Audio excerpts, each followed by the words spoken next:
नमस्कार दोस्तों, स्वागत है आपका अपने चैनल पर। आज की बड़ी अपडेट के साथ एक बार फिर से आपके सामने मौजूद है, जहां पर देश दुनिया की ताजा ब्रेकिंग न्यूज अपडेट में आपको बताएंगे किसानों के आंदोलन को लेकर क्या कुछ नई जानकारी सामने आ रही है। और इसी के साथ में चलेंगे एक और बड़ी अपडेट की तरफ, जहां पर सोनिया गांधी, उद्धव ठाकरे समेत ममता बनर्जी और तमिलनाडु के मुख्यमंत्री स्टालिन की तरफ से 12 नेताओं ने प्रधानमंत्री से अपील करते हुए कृषि कानून को रद्द करने की मांग की है। और इसी के साथ में क्या कुछ जानकारी पत्र में दी गई है और प्रधानमंत्री से क्या कुछ बड़ी मांग की गई है, इसकी अपडेट आप तक पहुंचाएंगे। इसी के साथ में चलेंगे एक और बड़ी खबर की तरफ, जहां पर किसानों के प्रदर्शन को स्थगित करने की मांग करते हुए हरियाणा के मुख्यमंत्री मनोहर लाल खट्टर ने कुछ बातें किसानों के आंदोलन को लेकर कही है। आपको बताएंगे हरियाणा के मुख्यमंत्री मनोहर लाल खट्टर ने क्या कुछ कहा है। इसी के साथ में मुजफ्फरपुर के अंदर किसानों ने नष्ट किया टमाटर, लॉकडाउन के कारण नहीं बिक रहे हैं टमाटर, जिसके कारण बड़ा नुकसान हुआ है किसानों को। इसी के साथ में आपको बताएंगे किसान नेता गुरनाम सिंह चढ़ूनी ने अपने समर्थकों से बातचीत की है, उनसे मुलाकात करते हुए किसानों की नई रणनीति के बारे में चर्चा की है। और इसी के साथ में एक और अपडेट की तरफ चलेंगे, जिसमें प्रधानमंत्री नरेंद्र मोदी की लोकप्रियता लगातार घटती जा रही है। जहां पर पश्चिम बंगाल के चुनाव के बाद अब एक एक करके देश भर के अंदर जिस तरह से कोरोना के मामले बढ़ते जा रहे हैं, वैसे वैसे प्रधानमंत्री की लोकप्रियता में जबरदस्त गिरावट देखने को मिली है। दुनिया भर के अंदर सबसे ज्यादा प्रसिद्ध रेटिंग एजेंसी में से एक और मैक्स की तरफ से कराए गए लेटेस्ट सर्वे इसके नतीजे बता रहे हैं। आपको बताएंगे प्रधानमंत्री को कितने प्रतिशत लोग समर्थन कर रहे हैं और समर्थन में भारी गिरावट कैसे आया है। इसी के साथ में चलेंगे एक और बड़ी अपडेट की तरफ, जहां पर होम आइसोलेशन में गए बिहार के 26,000 से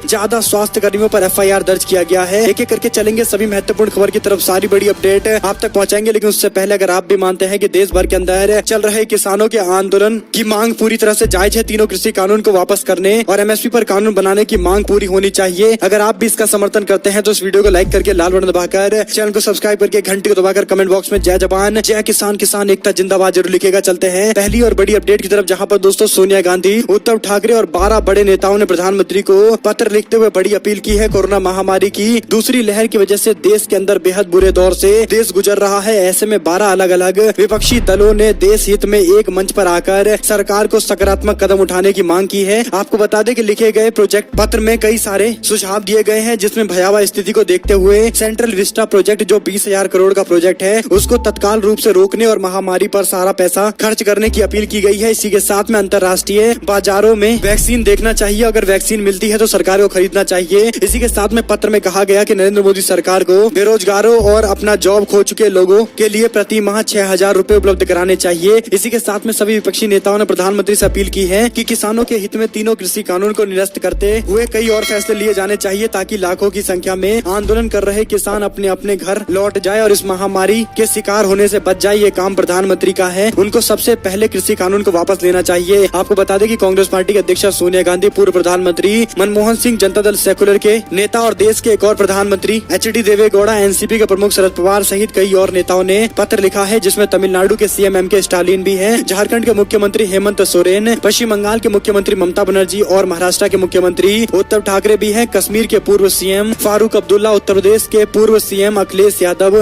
बिहार के पूर्व deputy CM Tejashwi Yadav, Sitaram Yechury, D राजा के साथ साथ 12 बड़े नेताओं ने हस्ताक्षर किए हैं। इसी के साथ में चलते हैं एक और बड़ी अपडेट की तरफ, जहाँ पर किसानों के प्रदर्शन को स्थगित करने की मांग करते हुए हरियाणा के मुख्यमंत्री मनोहर लाल खट्टर ने बयान दिया है। आपको बता दें कि हरियाणा के मुख्यमंत्री मनोहर लाल खट्टर ने कहा कि किसान बाद में अपनी इच्छा से प्रदर्शन दोबारा शुरू कर सकते हैं, लेकिन अभी उन्हें इसे बंद कर देना चाहिए। मुख्यमंत्री ने ऑनलाइन संवाददाता सम्मेलन को संबोधित करते हुए कहा कि अगर वे दोबारा से धरना शुरू करना चाहते हैं तो कर सकते हैं, लेकिन अभी उनको धरना बंद कर देना चाहिए, क्योंकि कोरोना गाँव-गाँव में फैल रहा है। आपको बता दें कि मुख्यमंत्री के इस बयान के बाद देखते हैं किसान नेता क्या प्रतिक्रिया देते हैं, क्योंकि पंजाब के मुख्यमंत्री ने जब अपील की थी तो किसान नेताओं ने स्पष्ट तौर पर कह दिया था कि जब तक उनकी मांगे मानी नहीं जाएगी तब तक घर वापसी नहीं होगी, जब तक कानून रद्द नहीं होगा तब तक घर वापसी नहीं होगी। चलते हैं एक और बड़ी अपडेट की तरफ, जहां पर बिहार के मुजफ्फरपुर के अंदर किसानों ने नष्ट की टमाटर की फसल, लॉकडाउन के कारण बड़ा नुकसान हुआ है, जिसके कारण उनको अपना फसल भी बर्बाद करना पड़ा। एक और जानकारी की माने तो चंडीगढ़ के अंदर तीनों कृषि कानून को रद्द कराने के लिए दिल्ली बॉर्डर पर धरना दे रहे किसानों के नेता गुरनाम सिंह चढ़ूनी ने अपने समर्थकों से मुलाकात की है। शहर के विभिन्न इलाकों के अंदर चौक चौराहों पर जाकर उन्होंने किसानों के समर्थन में लोगों को संबोधित करते हुए सरकार के तीनों कृषि कानून को रद्द करने के लिए जनता से आह्वान किया है कि वह भी सरकार पर दबाव बनाए, जिस तरह से किसान दिल्ली बॉर्डर पर दबाव बना रहे हैं। एक और अपडेट की माने तो प्रधानमंत्री नरेंद्र मोदी की लोकप्रियता में जबरदस्त गिरावट देखने को मिल रही है और अब तक का सबसे लोएस्ट स्कोर पहुंच गया है प्रधानमंत्री नरेंद्र मोदी का। आपको बता दें कि ट्रंप जब भारत आए थे 2020 में, तो प्रधानमंत्री नरेंद्र मोदी की अप्रूवल रेट 59% था, यानी 60% के आसपास,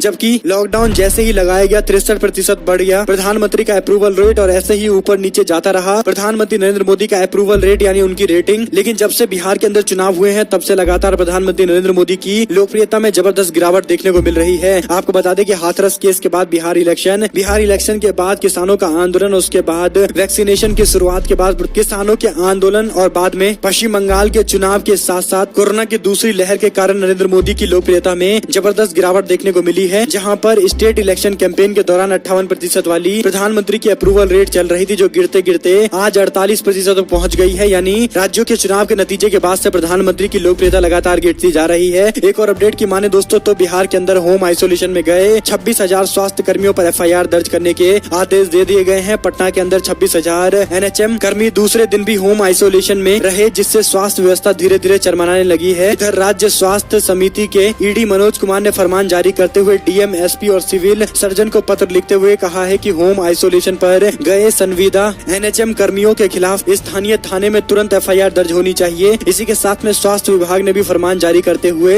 बिहार राज्य स्वास्थ्य संविदा कर्मी संघ के सचिव ने बयान जारी करते हुए कहा कि सरकार चाहे जो भी कार्रवाई कर ले, लेकिन अब NHM कर्मी काम पर नहीं लौटेंगे जब तक उनकी मांगे पूरी नहीं होगी। एक और जानकारी की माने तो नरेंद्र मोदी का जाप करने वाले और दिन रात मोदी मोदी करने वाले कई सारे बॉलीवुड के बड़े बड़े हस्तियों को भी समझ में आने लगा है कि सरकार की अंधभक्ति के कारण ही आज देश के अंदर ऑक्सीजन की कमी है और इसके साइड इफेक्ट भी देखने को मिल रहे हैं। देश के अंदर कई जगह लोगों की मृत्यु बड़े स्तर पर हो रही है और कारण केवल एक छोटा सा है कि लोगों को ऑक्सीजन नहीं मिल पा रहा है। छोटा सा कारण है, लेकिन सरकार की गैर जिम्मेदाराना रवैये के कारण ये सबसे बड़ा मुद्दा बन गया है। जो ऑक्सीजन का सिलेंडर आसानी से उपलब्ध होना चाहिए वह भी उपलब्ध नहीं हो पा रहा है, जिसकी वजह से लोगों की मृत्यु हो रही है। और अब ये जानकारी है जहाँ पर आएगा तो मोदी ही तरह के बयान देने वाले बॉलीवुड के अभिनेता अनुपम खेर ने भी बयान देते हुए सब्र टूटा और उन्होंने भी बोल दिया है कि हालात के लिए यानी इस तरह के हालात के लिए सरकार जिम्मेदार है। अपनी छवि को चमकाने के लिए काम कर रहे हैं दिन रात, ऐसा नहीं होना चाहिए। केंद्र की सत्तारूढ़ मोदी सरकार के विकास के बड़े बड़े दावे की पोल लगातार कोरोना में खुलती जा रही है और इसका सबसे बड़ा कारण ये है कि सरकार बिल्कुल गैर जिम्मेदाराना रवैया दिखाती हुई नजर आई। इस बीच बीजेपी के समर्थक और अभिनेता अनुपम खेर ने एक इंटरव्यू में चर्चा का विषय जब बन गया तब अनुपम खेर ने कोरोना महामारी में भी भारतीय जनता पार्टी के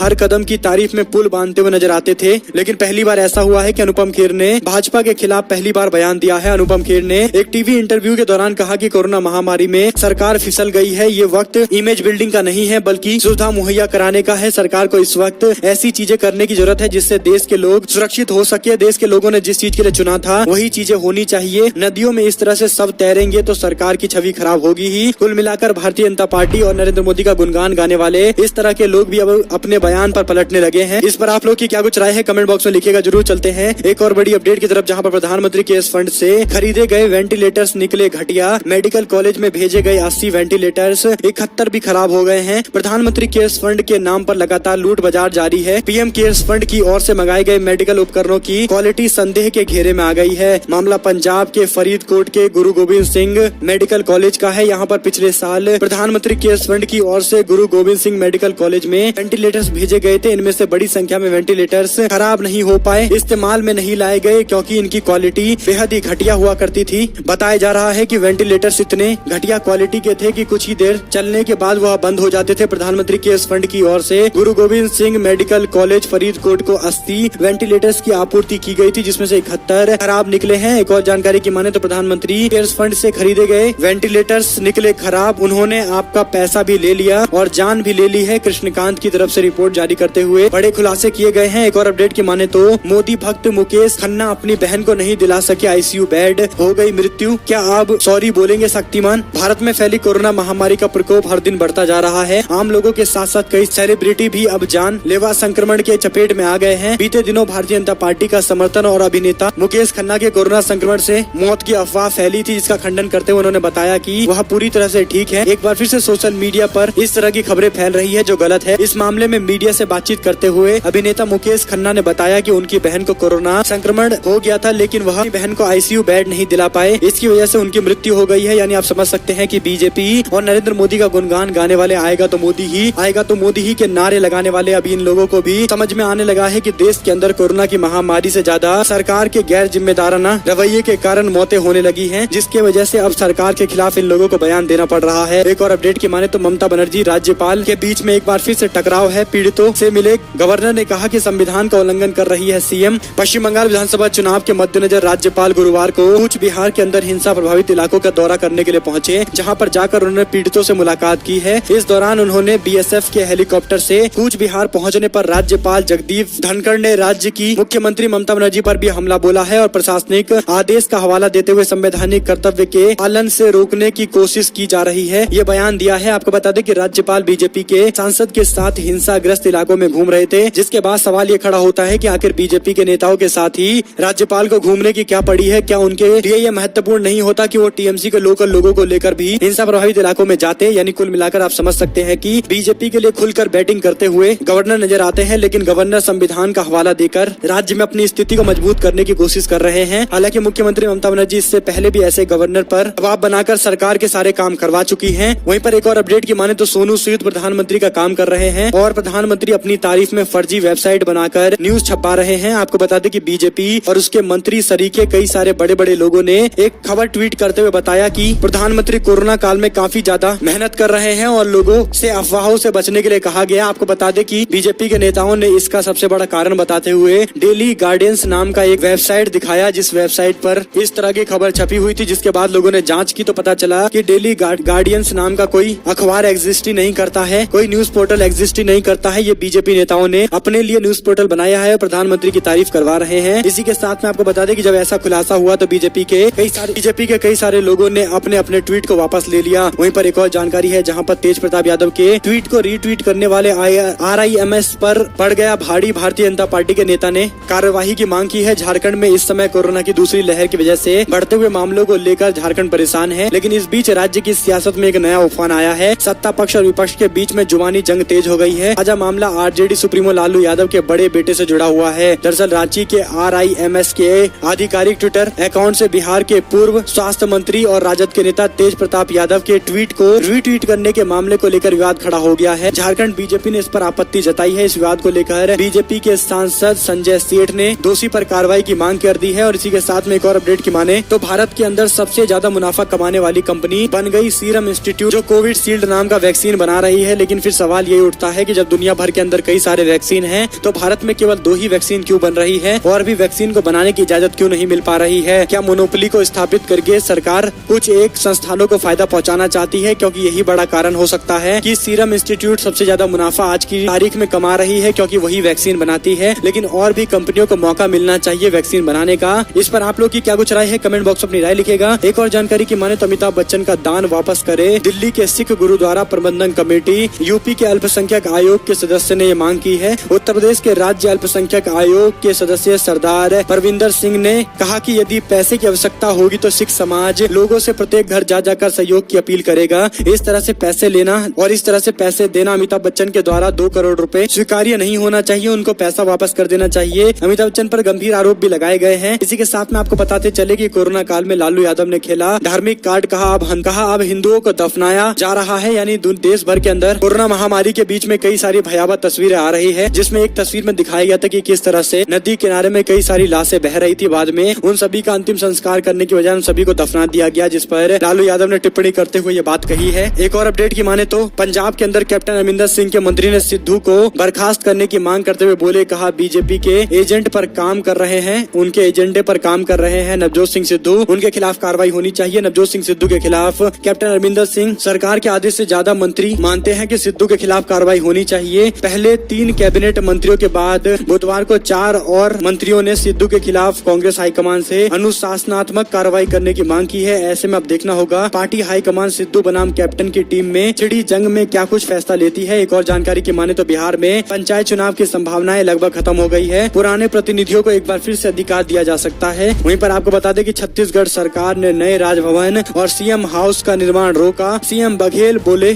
कहा कोरोना संकट में बड़ा फैसला हमने लिया है और छत्तीसगढ़ सरकार के राज्य भवन और सीएम हाउस के निर्माण को रोक दिया गया है। यही मांग की जा रही है केंद्र सरकार के सेंट्रल विस्टा प्रोजेक्ट को लेकर और कहा जा रहा है कि सेंट्रल विस्टा प्रोजेक्ट को रोका जाना चाहिए। लेकिन मोदी सरकार ने यहाँ तक कि उल्टा फैसला लेते हुए ये तय कर दिया है कि अब सेंट्रल विस्टा प्रोजेक्ट के आसपास में जाकर कोई तस्वीर नहीं खींच पाएगा। आम लोगों की एंट्री को बैन कर दिया गया है। यानी आप समझ सकते हैं कि किस तरह की दमनकारी नीतियां चल रही है। एक और अपडेट की माने तो इरफान पठान ने पढ़ाया इंसानियत का पाठ तो भड़क उठी कंगना रनौत। सोशल मीडिया पर दोनों कलाकार आपस में भिड़ गए। इन दिनों दुनिया भर के अंदर इजराइल और फिलिस्तीन के मामले को लेकर बहस जारी है। फिलिस्तीन में जमकर हिंसा जारी है। इस मुद्दे पर दुनिया भर के लोग फिलिस्तीन का साथ दे रहे हैं। पूर्व क्रिकेटर इरफान पठान ने भी इस पर फिलिस्तीन का समर्थन करते हुए कहा कि हमको सबसे पहले मानवता का समर्थन करना चाहिए। और अभी ये जानकारी है जिस पर कंगना रनौत ने अपने आधिकारिक इंस्टाग्राम अकाउंट से स्टोरी पोस्ट करते हुए इरफान पठान पर निशाना साधा है। कंगना रनौत ने अपने पोस्ट में लिखा कि इरफान पठान को दूसरे देशों से तो इतना लगाव है, लेकिन खुद के लिए बंगाल के लिए कोई ट्वीट नहीं किया। इरफान पठान को कंगना का यह जवाब पसंद नहीं आया। उन्होंने कंगना को याद दिलाया कि ऐसे बयानबाजी के कारण ही ट्विटर अकाउंट उनका सस्पेंड कर दिया गया है। एक और जानकारी की माने तो देश के 46 अत्यधिक कोरोना प्रभावित जिलों के डीएम से बात करेंगे प्रधानमंत्री। राज्य के मुख्यमंत्री काफी नाराज हैं क्योंकि मुख्यमंत्री से अलग डीएम से सीधा बात करना चाह रहे हैं प्रधानमंत्री। एक और जानकारी की माने तो कोविड शील्ड की 2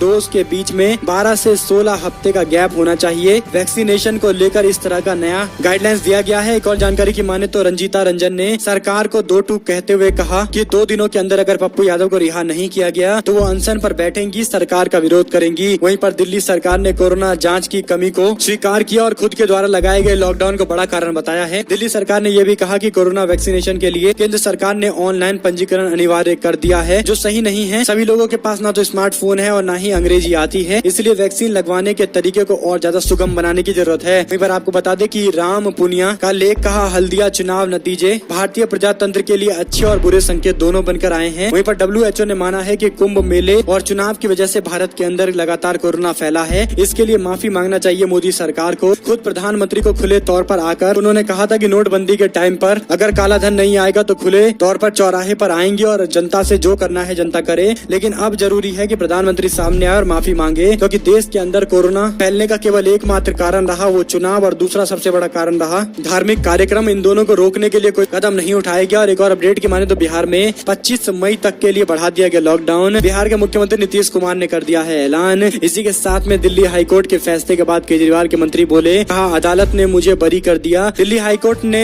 इमरान हुसैन के खिलाफ ऑक्सीजन सिलेंडर जमाखोरी के मामले को लेकर दायर याचिका को खारिज कर दिया। इमरान हुसैन ने दिल्ली हाईकोर्ट में तमाम दस्तावेज दिखाए, जिससे ये साफ हो गया है कि ऑक्सीजन सिलेंडर में ऑक्सीजन भरना सब हरियाणा में हुआ था। एक और जानकारी की माने दोस्तों तो मुश्किल हालात में युजवेंद्र चहल का परिवार कोरोना संक्रमित पाए गए पिता धनश्री ने कहा पापा सीरियस हैं। कुल मिलाकर कोरोना के कई सारे मामले जो सीरियस होते जा रहे हैं उन सभी को लेकर एक चिंता का विषय ये बन गया है। ऐसे में अगर आपको एक भी खबर अच्छी लगी हो तो इस वीडियो को लाइक करिएगा, लाल बटन दबाकर चैनल को सब्सक्राइब करिएगा, घंटे दबाइए, हमारे साथ लगातार बने रहिए। जुड़ने से दोस्तों का बहुत बहुत धन्यवाद। आप लोग देख रहे थे आपका अपना चैनल जय हिंद, जय भारत, वंदे मातरम। और कमेंट बॉक्स में लिखकर बताइए कि आगे आने वाले दिनों के अंदर आप किस तरह की खबरें चाहते हैं। आप लोग देख रहे थे आपका अपना चैनल जय हिंद, जय भारत, वंदे मातरम।